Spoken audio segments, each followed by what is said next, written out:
Freedom is the right to tell what they do not want to hear. CNN, MSNBC, Fox News. Tired of the same repetitive government narratives? Then wave goodbye to the distractions and rhetoric of corporate media. For this is Anti-Media Radio. But I want to get the language right. The government is in trouble. You're all a bunch of slaves!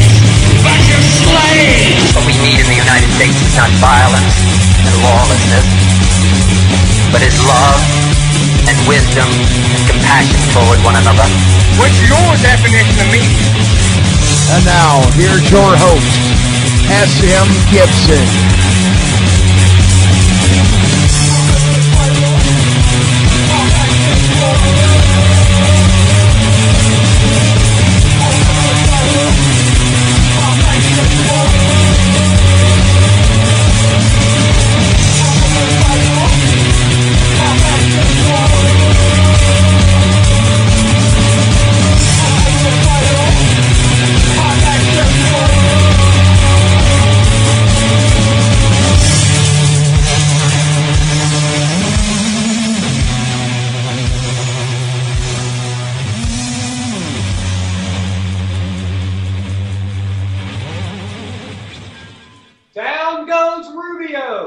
Down goes Rubio! Yes. And then there were three. Hey, I wonder if Donald Trump was sick to his stomach when he found out he lost Ohio tonight.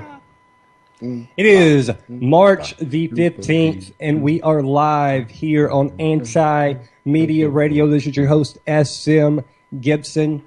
Joined in the studio tonight with the wonderful Kevin Knight. Kevin, how are you doing? Hey, man, doing excellent. Good to be back with you fine gentlemen again. Yes, sir. And then our sound director, producer, and all-around man of many talents, Mr. Shannon Madden. Sound director. I still haven't warmed up to that one yet. That's something you made up yourself. You'll get whatever title I give you. Way to trump that one up. It's going to be great. So we have Marco Rubio is out of the race, could not win his home state of Florida. John Kasich. There goes the log cabin vote. Oh, poor thing. Well, a log cabin, what do you mean? Oh, come on now. It's funny, log cabins don't have closets. Do they not? No. Why is that? Have you never lived in a log cabin before? I don't know why that is. I did, but I was I wasn't around when they invented the log cabin. 2 years old. I tell you what, real quick, before we start going down the path of Vince McMahon's presidential GOP race, I want to go down the top stories real quick that are on the website right now, the antimedia.org. Make sure to check the page periodically throughout the day. We've got stories going up from morning to night with all the breaking news at theantimedia.org.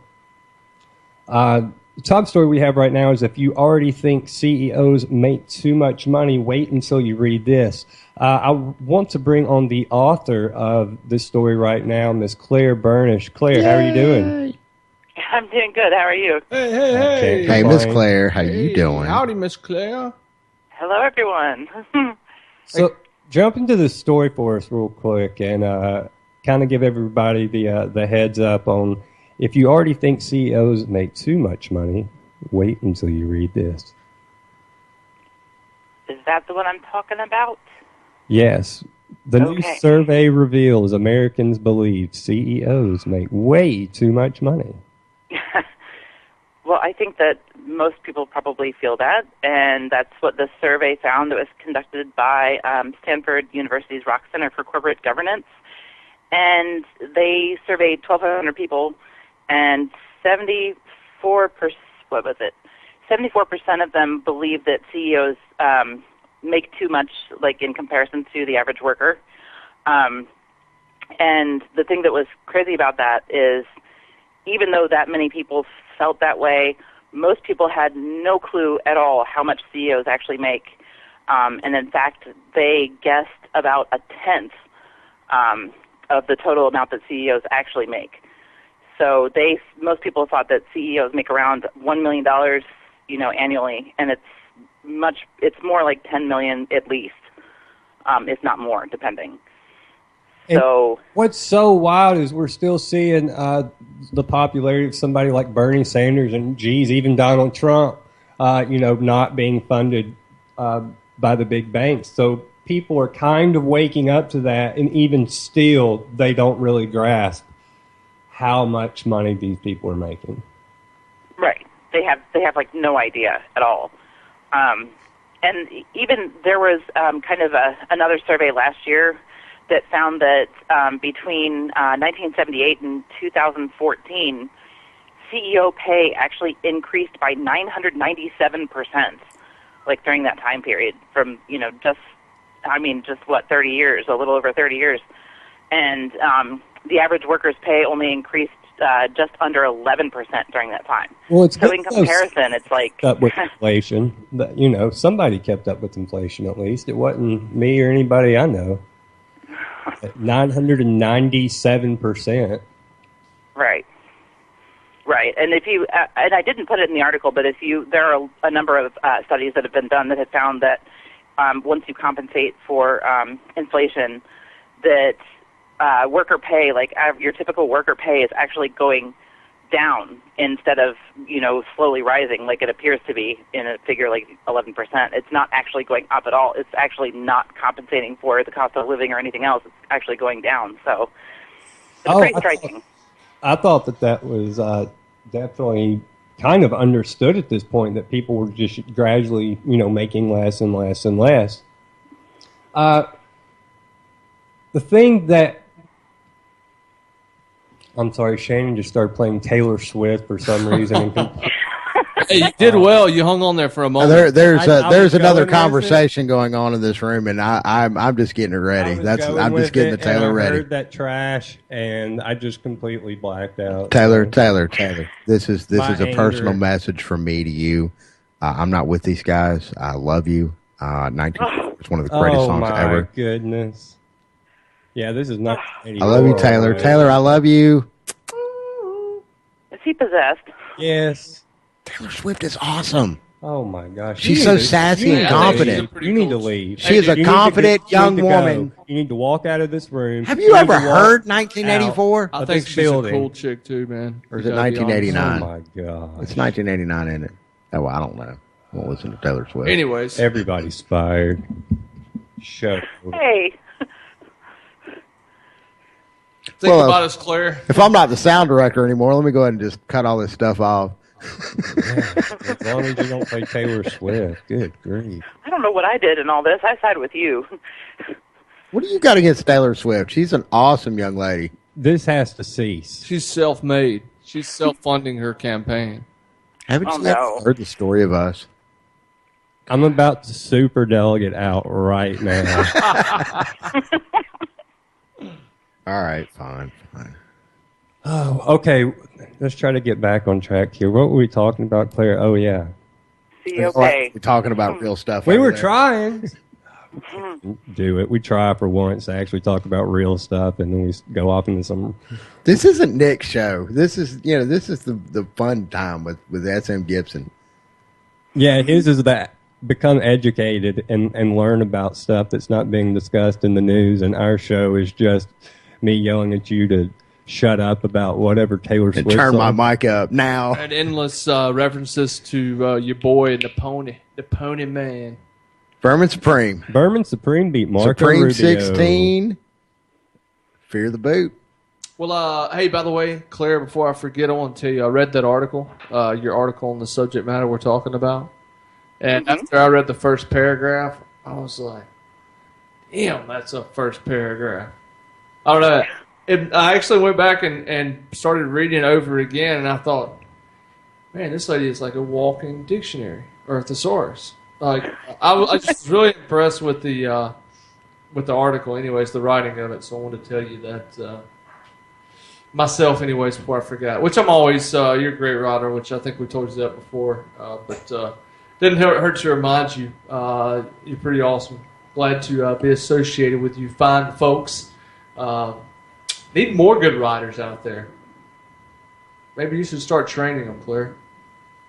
You can start with me. Start with all of us.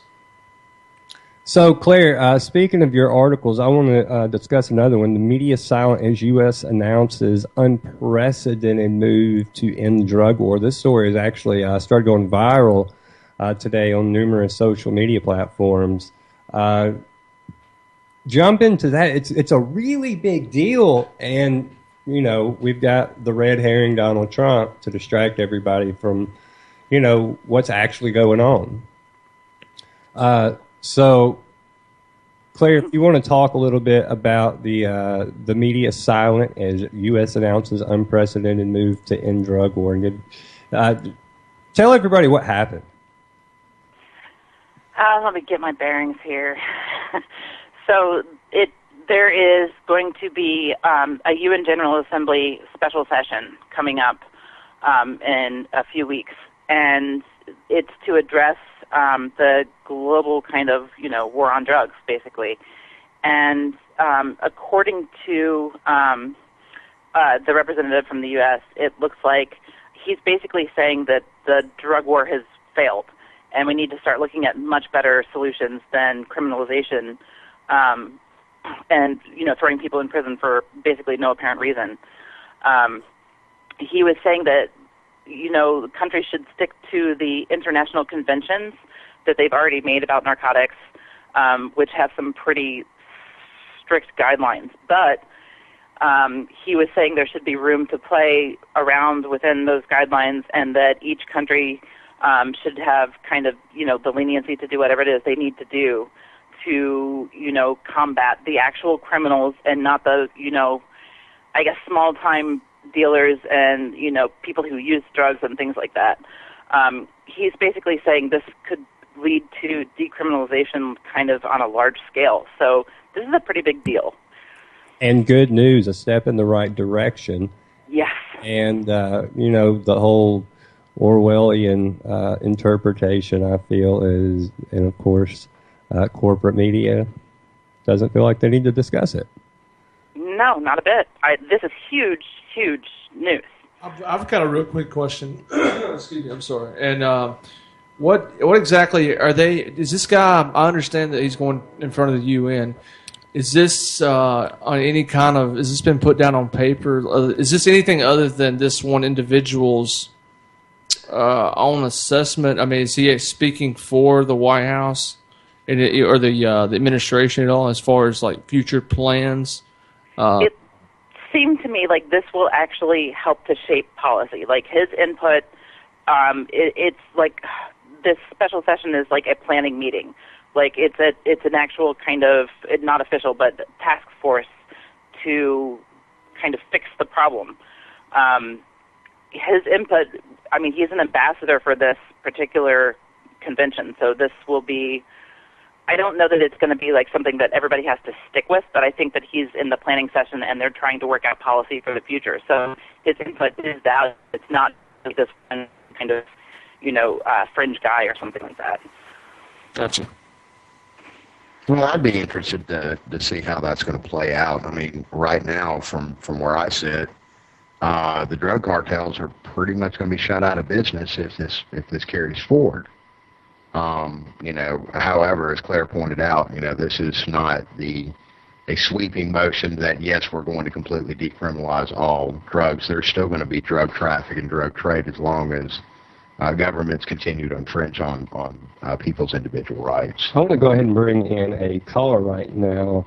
Area code 718. Welcome to Anti-Media Radio. This is your host, S.M. Gibson. Tell us your name and where you're calling from tonight.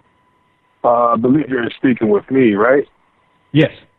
Hey, how's it going? No, I'm just trying to catch up on everything that's going on. I see that everybody can call in right now, so I'm just tuning into the show. Awesome.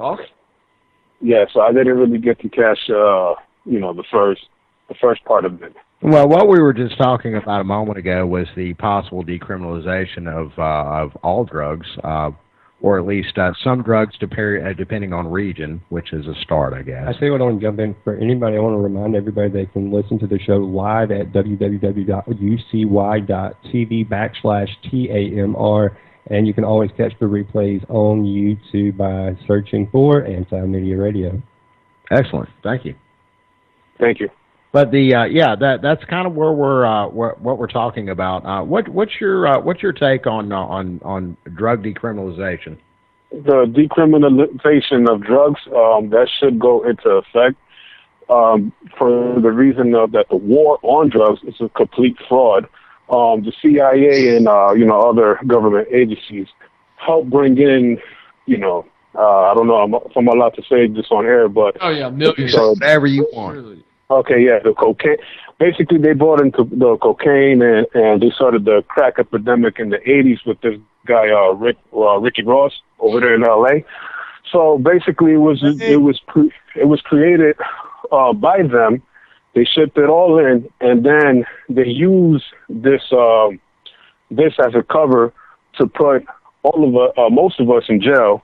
When weed doesn't really cause any violence, it'll calm you down. Some may get paranoid, yes, or some might not do it, but others, it's just mostly a calm euphoria feeling, and just you're like in your place. It's not a violent drug.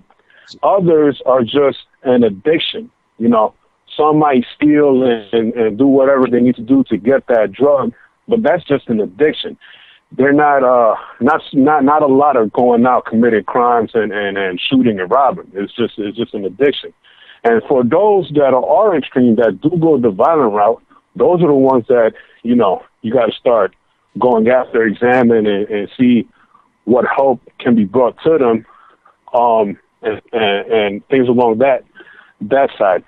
So the decriminalization, yeah, I'm for it, and the sooner the better, and maybe that could start turning the nation around.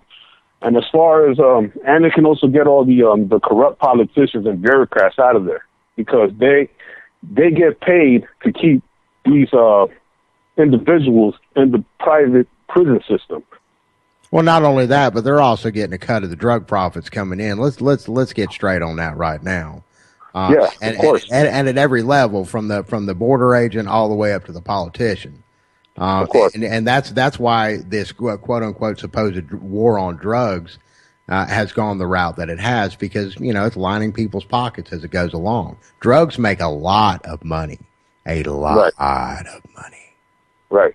And that's what it's all about when it comes down to it. But now it's just the corruption so bad. We just need to stop this already. We need to really solve these problems.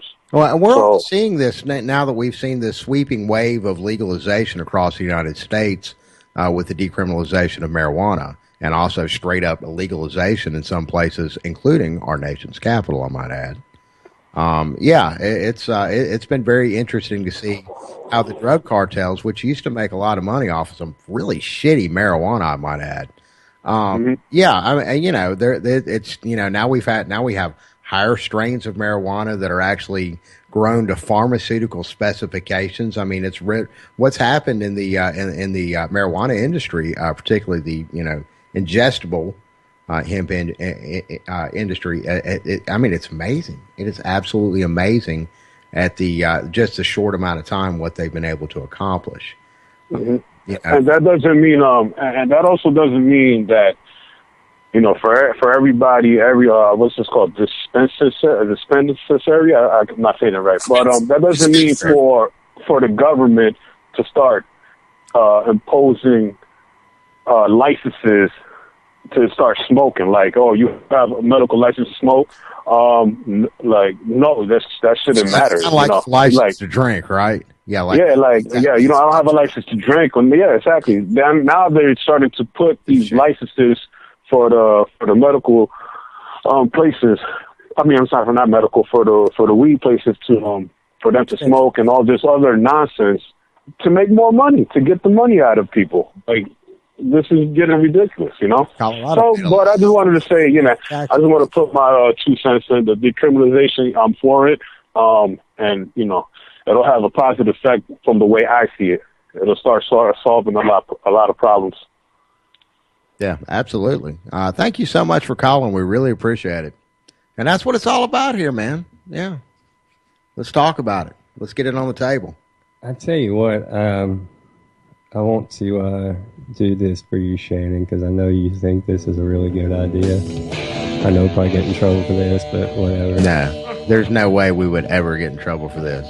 Ladies and gentlemen, I present to you our new United States of freaking America, our new national anthem, as sung by, a British dude, Ozzy. Hey, motherfucking Osbourne. Hey, it's a British guy from Birmingham. Yeah, from Birmingham. Birmingham represent.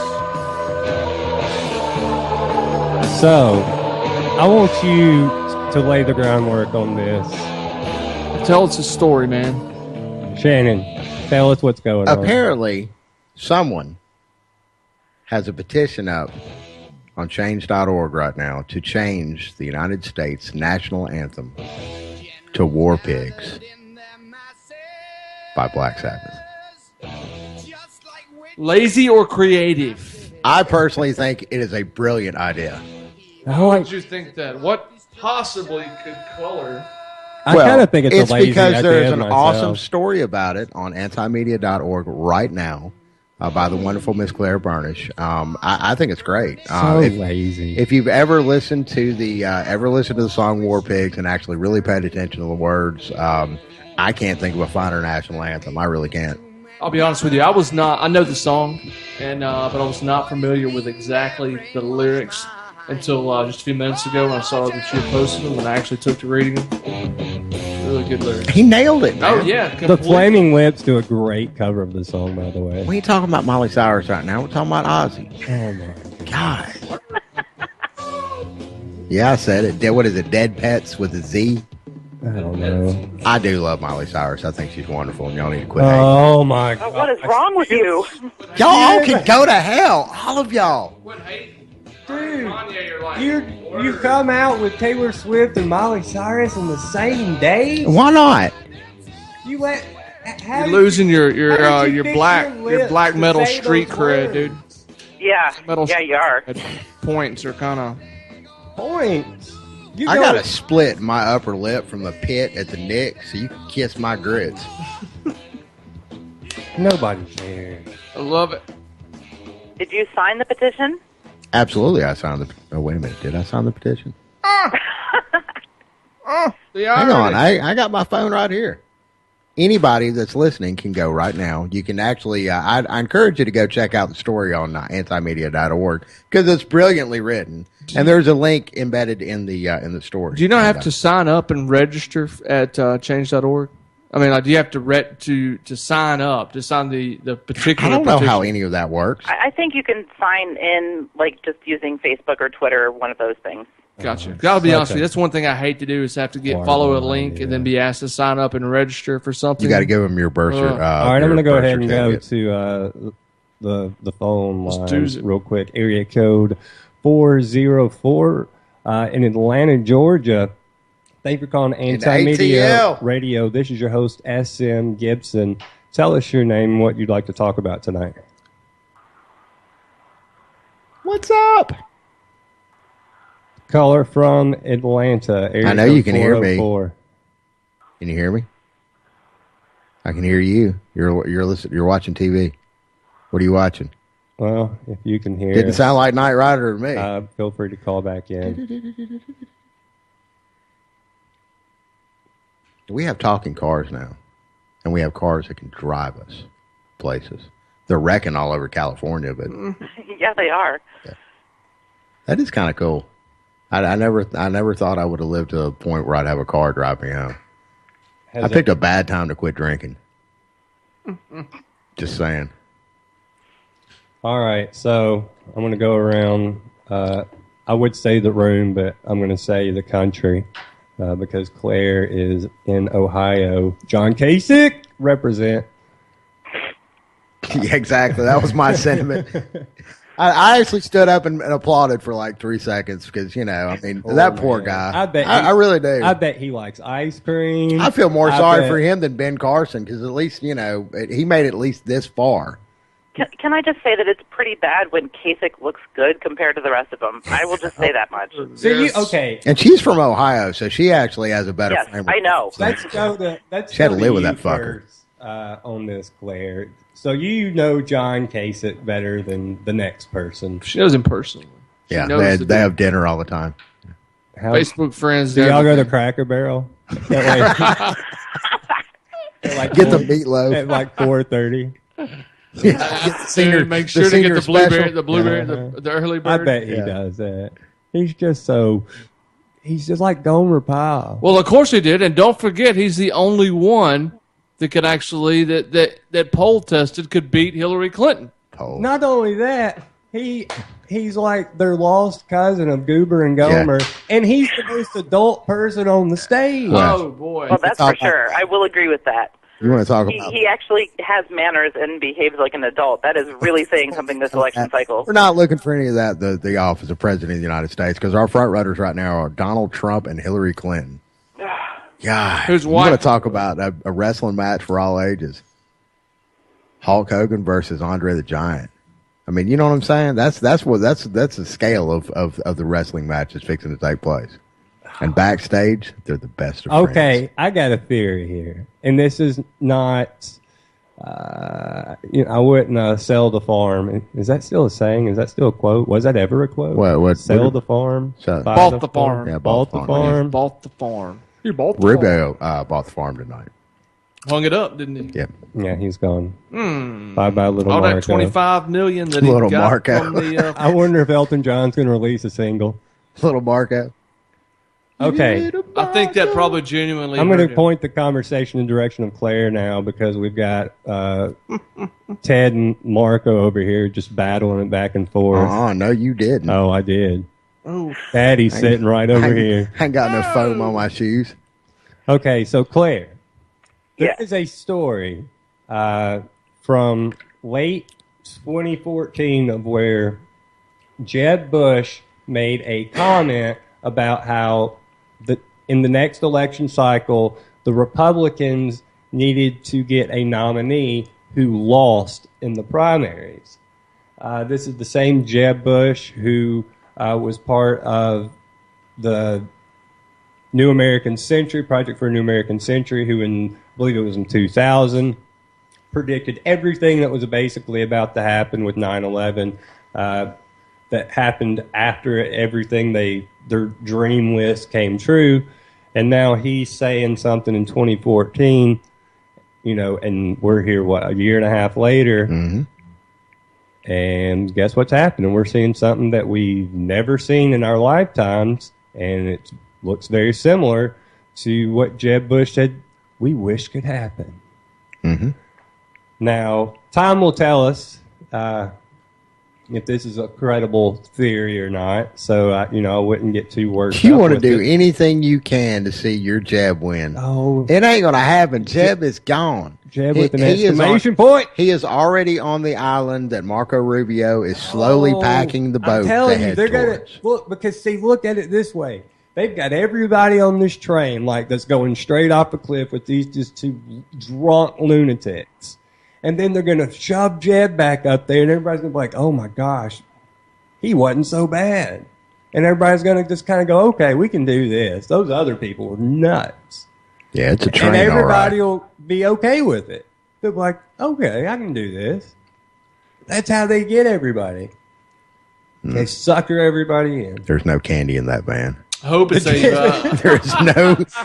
There's Is there a no van? ice cream. There's no popsicles. The van is just an illusion too. Isn't There's no teddy bears. There is an exclamation point, though. You can't, don't forget that. Zip ties and motor oil. Hey, That's it. And nobody's been complaining about it either. That exclamation point. Jeb's got big hands. Where's Mitt Romney at in all of this? He's been kind of quiet for the past few days. I don't know. Isn't he running again? I was rather surprised to see that Mitt didn't throw his hat in the ring this year. Doesn't he have like a reality show coming out called like Who My cares? Three Wives or something? No, it was a show on HBO. It's called Big Love. Yeah. Chloe Spengy, I love her. I don't even know. How do you know this stuff? I love Taylor Swift. Of course I know who Chloe Oh, God.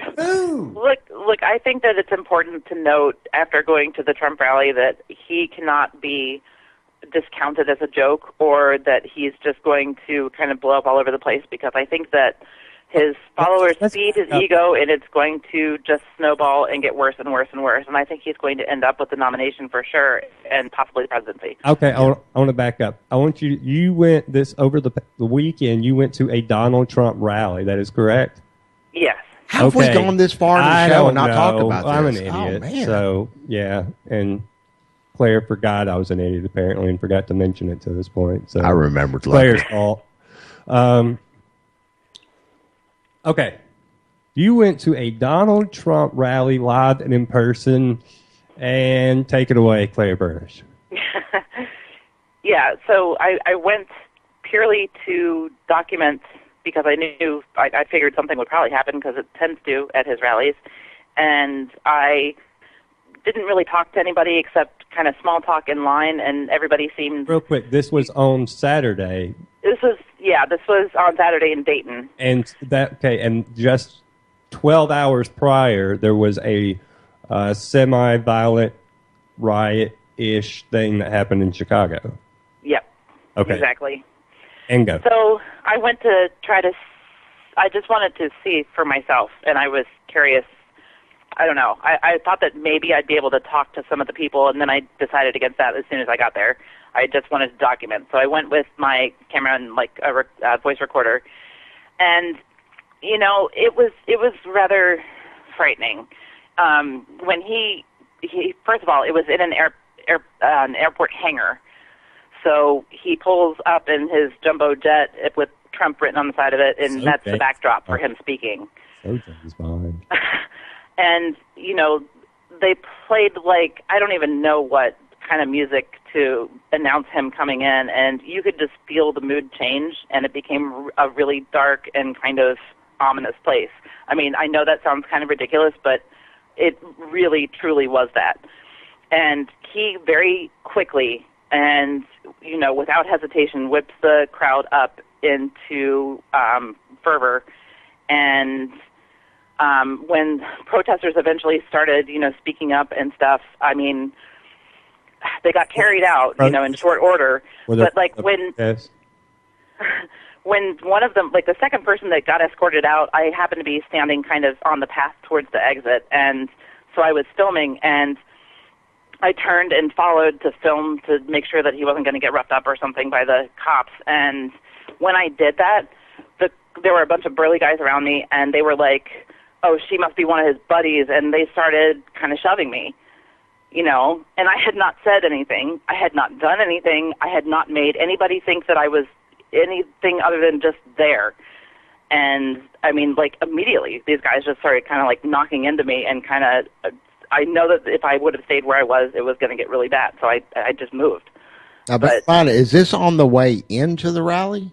No, this is during the rally. Okay, so this was during the rally, so this was after everybody's kind of already got the tone's been set, after the opener, the dark, evil, office music.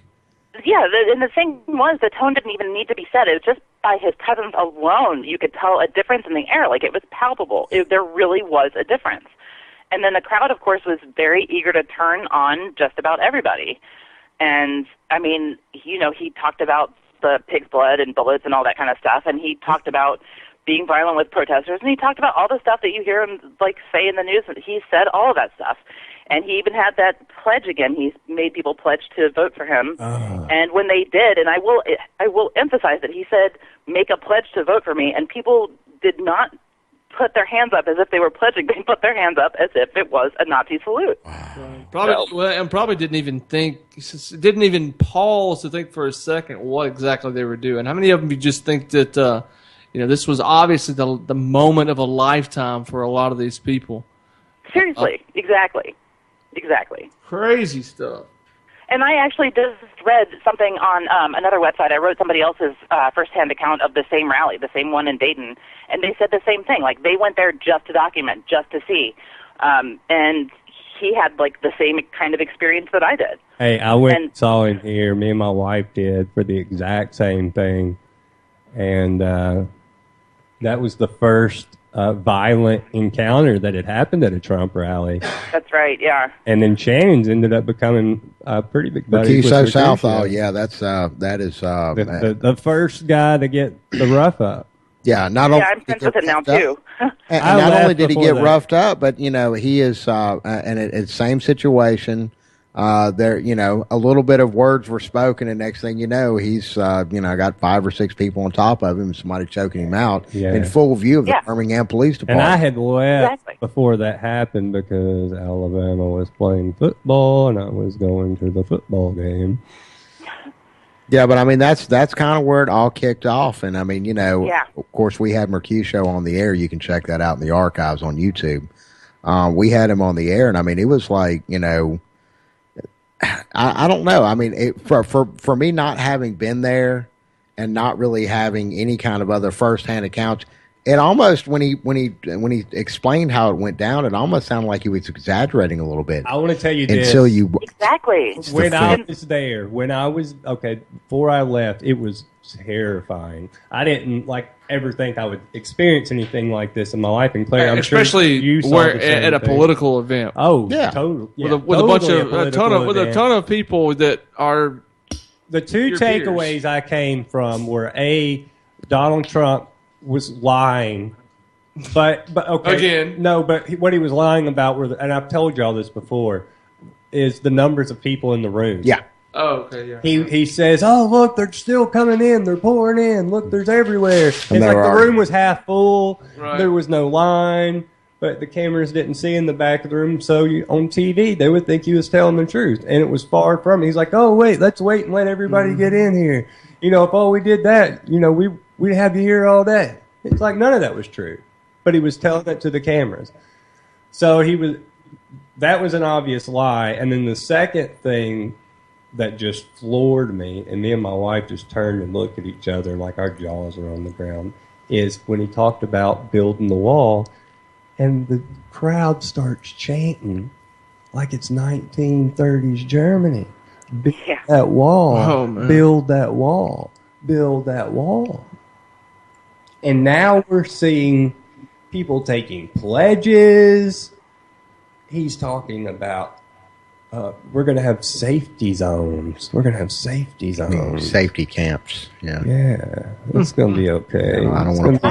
I'm telling you, until I was there and actually felt that room and felt what he does to people and how he feeds off them and they feed off of him, and it's like a vicious cycle. I did not believe he was anything other than kind of a megalomaniac joke. And I'm telling you now that, at least from my personal experience, I actually believe he's dangerous. I do too. Now, my impression of him, because I went in with a complete open mind of how to perceive him, because it's like, for instance, I've always, as far as Bill Clinton goes, he was a terrible president, a terrible person, but he was an amazing politician. So I kind of walked into the Trump thing with, look at it from that angle. And the first 5 minutes, I got it. And I was like, okay, I get why people, he's saying this, it's captivating. But, I mean, it wasn't maybe 5 minutes. And I was like, okay, you're still not saying anything. This is getting old. How are you keeping these people? It's going to be great, and it's going to be wonderful. We've got all these. We've got plans. We've been writing down plans and goals. And the more he went saying nothing, and it was just like I would have figured he would have lost the crowd by now. They got more and more and more worked up, almost like it was this repetitive brainwashing. And I don't want to mean to go there or say that literal, but that's what it reminded me of. Like he was just lulling them into this kind of, angst of just chanting and pledging and whatever you say, whatever you say, we agree with. Yeah. You just brought up a point that I didn't even really consider, which is really obvious and probably everybody else did, but I did not. He's running purely on a negative, hate-filled campaign, like purely what we're not going to do, what we're not going to tolerate, what's not going to be done under his rule, instead of anything about, proactive, about what he's going to do proactively about anything. It's all about shutting people out, shutting things down, shutting down free speech, shutting down this and that, and violence, and that's it. There's nothing positive about his campaign whatsoever. There's nothing positive, but there's a lot of great things about his campaign. The whole campaign's great. It's going to be great. They're having a lot of fun, and it's just great. Just keep saying it over and over and over. At some point, great. People will become just grateful that you're even there speaking, and you can move on to what you did there. Oh, you like that? Move on to the next great topic. Word up. Have you ever seen The Great Escape? I haven't seen that movie in so long. No, have you ever seen The Greatest American Hero? No. Believe it or not. Have you ever had? No, I have not. You've never seen that show? No. The curly-headed dude. He had like superpowers. Oh, yeah. Has a little, I the with 80s the red theme song. suit. Yeah, but George Costanza stole that song. Believe it or not. George isn't at home. Where could he be? Man, I really want to sit back and watch some 80s, Knight Rider and A-Team. Gosh, the A-Team. B.A. Baracus. You're about to go the way of Willie Ames if you don't shut your mouth. Man, why are y'all hating on me tonight? Gosh. I love you, Molly. Okay, tell us another one, because we're going to get back in the real news here in just a second. But no, let's go ahead and put you on the pedestal of shame, which is what we're going to call it. And you're going to tell us another great, great band you love listening to. So far tonight we've said Taylor Swift and Miley Cyrus. 2 words. Modern talking. Oh, that's okay. Modern talking. What? That's acceptable. Oh, man.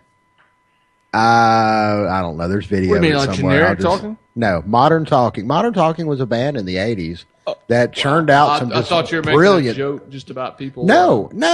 I would never joke about such things. We're talking about music here, and we're also talking about Modern Talking, so you need to shut up there, Nancy. Word, All right, I've got to stop this now. I'm going to go ahead and I've got call this one. Do we have any more show to do? Are we still doing the show? Yeah, we are. Do other Y'all people can get still off the listening? I was wondering. Okay, so Claire, somebody that is very familiar with John Kasich, would you prefer him over the likes of Donald Trump or any of the other candidates for that matter? Nope. You would none of them. have, None of them. None of rather these. have I am Trump sorry, for but Kasich? there are no redeeming qualities about any of these candidates. Period. Just no. Just nope. I don't want herpes or chlamydia. Thank you very Right. much. I don't want to pick one or the other. Yeah.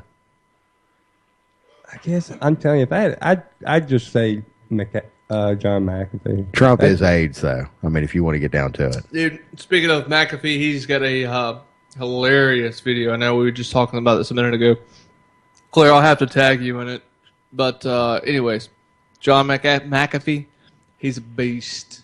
He's a dog. Tell us about the video. It's definitely not safe for work, but it actually answers a couple of Well, questions. it's John McAfee. You don't expect that from him. Come on now. That's a real one. That's a man's man. One-time multi-millionaire, tech guru, I guess. Internet pirate, would you call him? But wild guy. I prefer right? man of mystery. I Man think of that more. I think that Oh, my applies gosh. more for John McAfee. Okay. He definitely seems that. I'm throwing y'all off the field again. No. Oh, douche.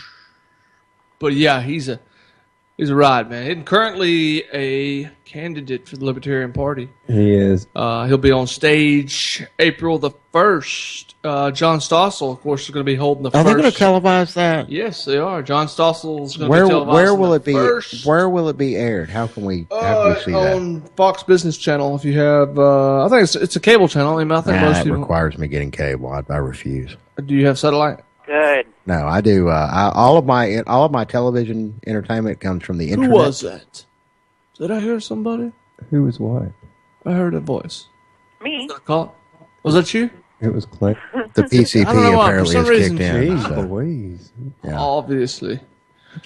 No, seriously, it sounded like I heard somebody else besides Miss Claire. Okay, so Claire, let me ask you this because you just went on, and I know you pretty well and know that you probably do hate all candidates equally. With that said, Do you think Donald Trump is more dangerous than the rest of them?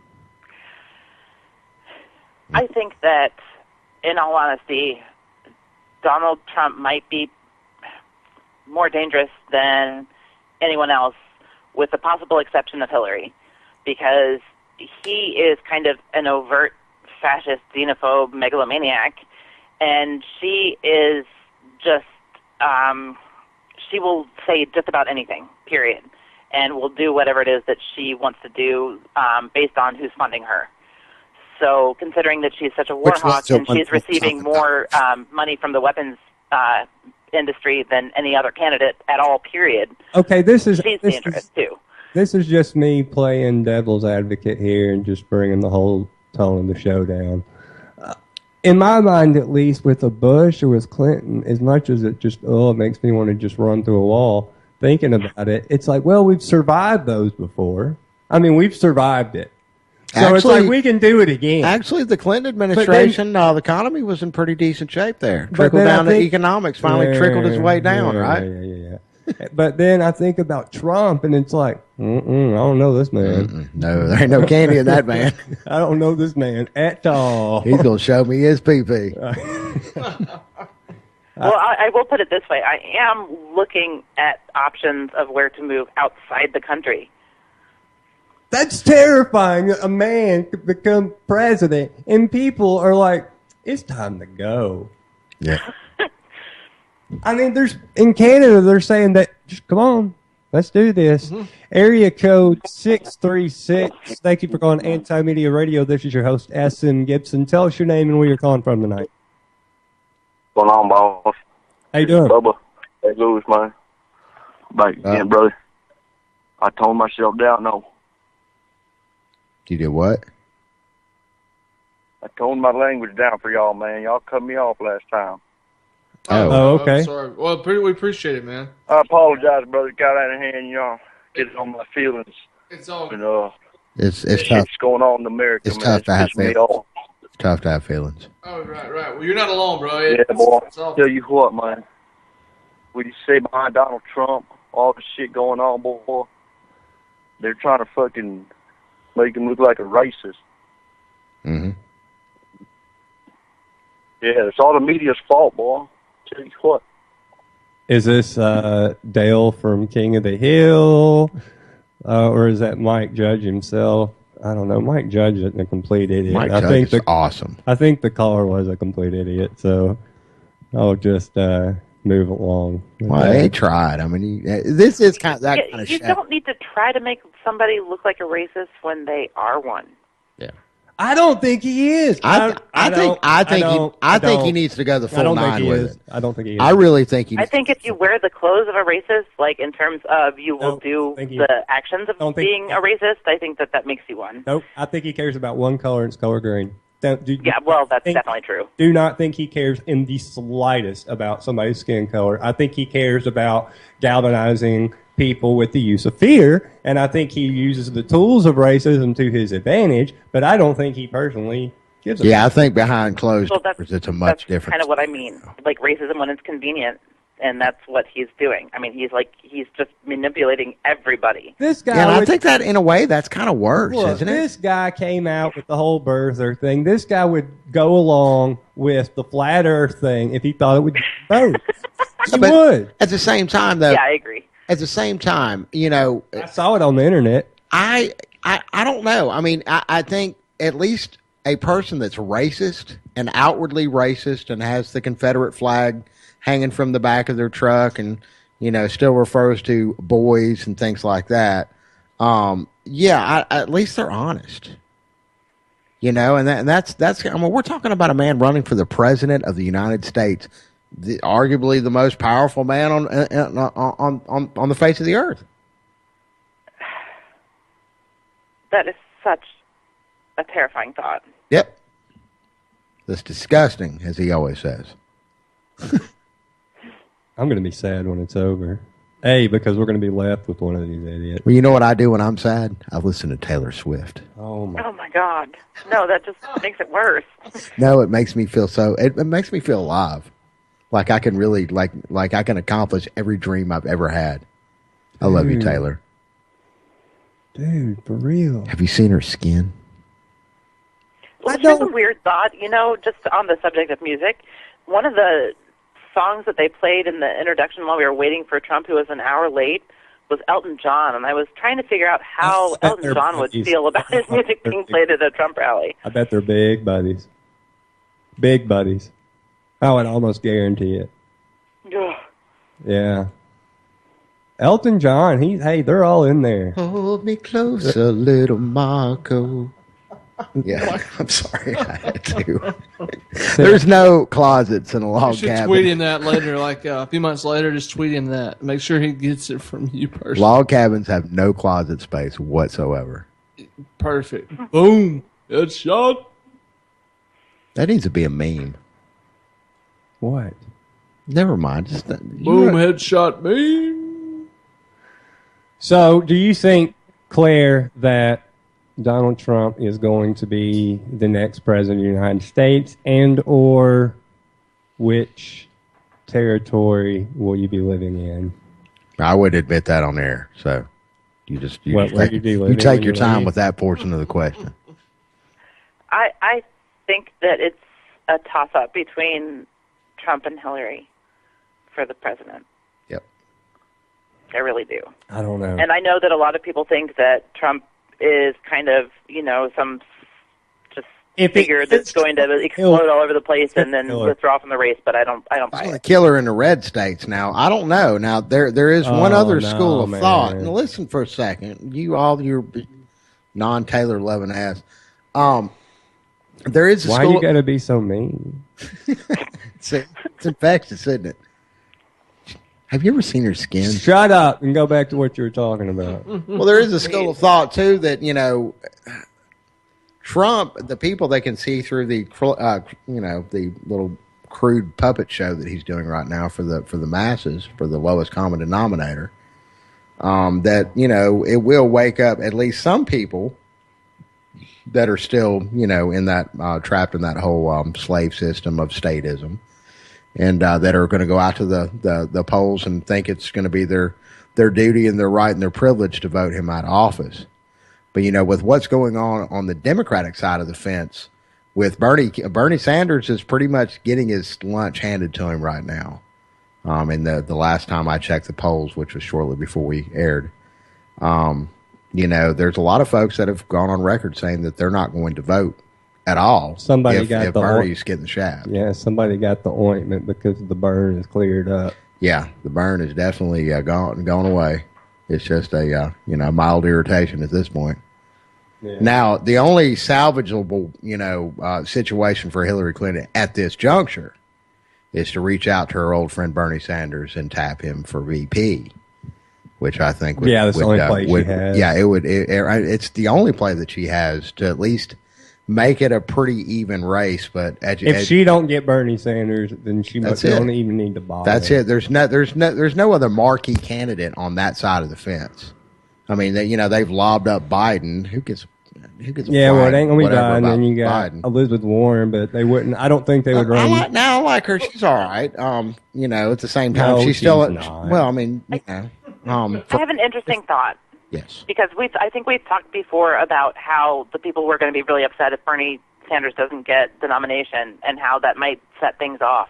But what if Trump doesn't get the nomination and his followers, knowing how they are, what's going to happen then? I predicted that. I believe that the GOP convention is going to just absolutely be insane. I'm going to it. Well, I really want to go to it, but I mean, honestly, it really makes me nervous. Yeah, me too. Because I've been talking about it for a while, way before what happened on Friday night happened.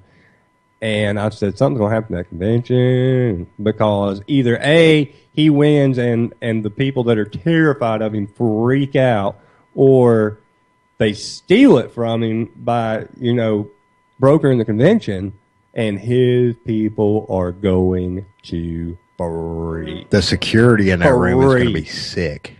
Well, they already have 3,000 sets of riot gear for the cops or something. Yeah, and I'm not talking they're going to start going, oh, why did you do that, freak? They're going to start punching people out. Yeah. Yeah. It's going to get bad. I can't wait. Yeah. I mean, that's my, maybe That's I'm gonna be some wrong. good TV. Fingers crossed, but that's what I predict. I think that's what we're looking at right here. We need to I kind of do too, actually, the more that I think about this. Yeah. But I do want to go. I'm curious. I want to see what happens. I mean, it's going to be nuts. Road trip, man. Yeah. It's in Cleveland, right? Yeah. Yeah, it's only like 4.5, 5 hours away from Claire's me. got a place to crash. Home of Bone Thugs and Harmony. And I'm down. the Rock and Roll Hall of Fame. I'm down with that. And also home to one of my favorite bands of all time. Well, dating anyway, so Guided by Voices. Who cares? You're talking. You could be talking about Kenny Lofton playing. Well, at least I'm not talking about field. Taylor Swift anymore. Gosh, man, there's no pleasing you tonight. What the hell? Yeah. I can turn your mic off at any point in time. Just Go for it. I might as well. Might as well turn all of our mics off. Claire, No. Claire, finish the show for us. Good night.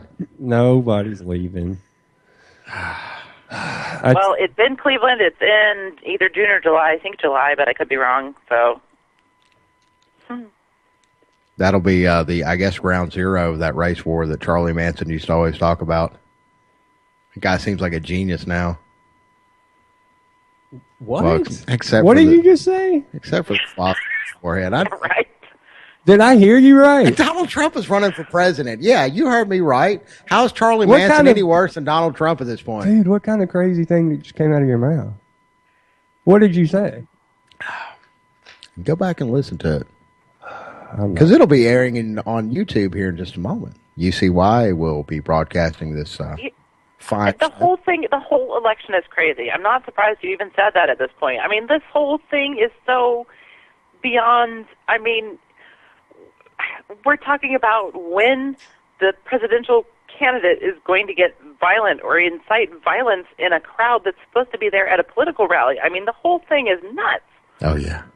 Oh, it's going to happen. It's going to. It's happening. Oh.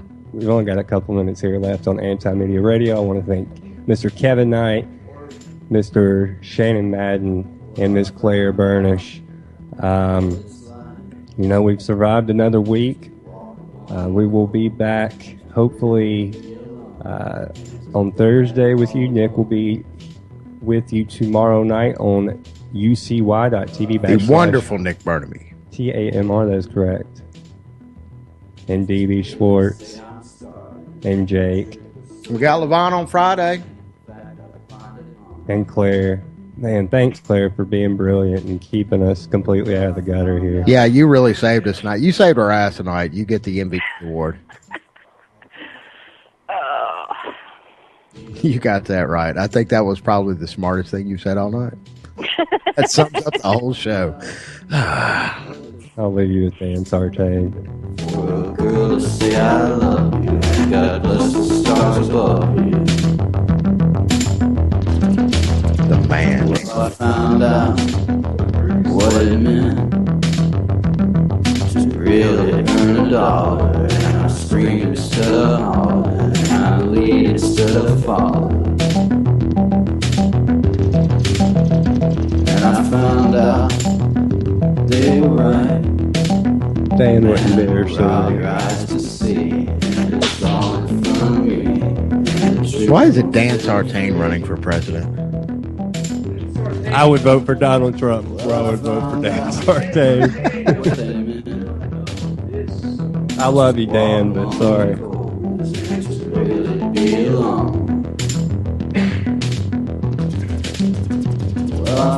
This has been the perfect show. I don't know why everybody keeps giving me this funny look all night. This has been a great show. We're listening to Dan Sartain right now. I mean, look out, man. City Lights. And that letter that I sent, you know every word I meant. Got me singing my lament, and I haven't got there yet. And that letter you sent back, it put me down the tracks. You got me.